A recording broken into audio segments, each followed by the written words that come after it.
Big Meech went to Ross to pick up money that was owed to him already, right? Yeah, that could be the thing.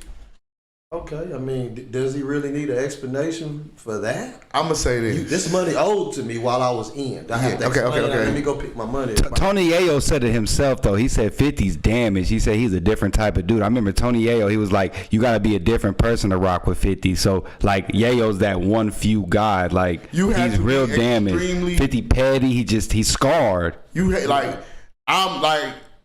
I get 50 because I'm like 50. And Eminem somehow kept cool with him. Yeah, but you got to think, though. He got him rich. And then at the same time, when nobody else with me, this was you got to understand his relationship. He stood 10 with 50. You got to understand his relationship with Dr. Dre and Eminem. Now, I'm explaining it. Like I say, on 50 side, I'm loyal to them two niggas because when Ja Rule and Irv, you gotta understand, I gotta take y'all in a different state of mind. 50 Cent was shot 9 times and left for dead. Before he got shot, I don't think nobody know. It was a shitty situation, but he had a whole setup, bro. I don't think you understand, like, he had a manager, role manager, he had a whole team. Chaz Williams, he had a whole team. He had niggas producer for him, track masters, Rooney, everybody. He had niggas from Queens. Before Power the Dollar was finna drop, everything. He had everything set up. He gets shot. When I get shot in 2000, this is the year so happened that Murder Inc. takes the f*** off. That's when Rule 336 was out. I cried, we cried together. Man, I can name, man, what? Baby, put it on, man. Rule was the shit. Rule was the man. Yeah. Irv Gotti is at the height of his power at Def Jam. This is Def Jam 2000. This is Method, Redman, Jay-Z. He's back to door A&R in some of the most pivotal projects of the early 2000s, late 90s. He's head A&R. Irv? Irv Gotti. Yeah, RP Irv. RP Irv Gotti. He got the power to blackball this man from every label up there. I don't think nobody understand. Irv Gotti had relationships at Columbia. Cause niggas was over there. Bimmy, them niggas was over there. Recording Supreme Team niggas was over there. He had relationships with Sony. He had relationships with Def Jam, Universal Umbrella, so many other labels. So when Irv is making these phone calls, he's blackballing 50. The only two people that took a chance on me, and people don't understand, 50 Cent was signed to Shady Aftermath in 2002. Yeah. And a lot of people think he got signed in 03. And it was during, I think when Eminem, I think he may have had a signing part for his album or something. And then he was more excited for that than actually his album coming out. Yeah, he was signed when 8 Mile came out.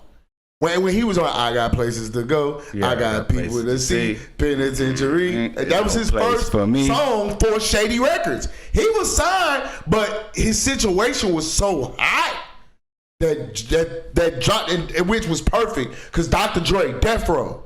I just dealt with Death Row, the biggest headache ever. I just dealt with Eminem, Marshall Mathers LP, Encore. All this shit is on there. I just dealt with this nigga. I got a question though. Who really shot? Because everybody there's like a myth. There's a homo. Then they saying somebody else shot 50. Man, who was it? Do you think in the street lord that really got 50? Fact of it is the nigga that shot 50 Cent is dead. He died a free man. What was his name? Watch the documentary. I've said it plenty of times. It's a known fact. It's all out there now. Homo was in the car. The nigga who shot 50 Cent was a nigga from Queens. His name was God B. He was like the OG of the Supreme Team. He was like one of the only niggas that Supreme and Prince them niggas feared and respected. So why did 50 put that on Homo? And didn't he, people say he snitched because he went on New York radio and was like, Homo, blah, blah, blah, still out there, the free Homo, basically. But you know what it is? It wasn't snitching because that was real street beef.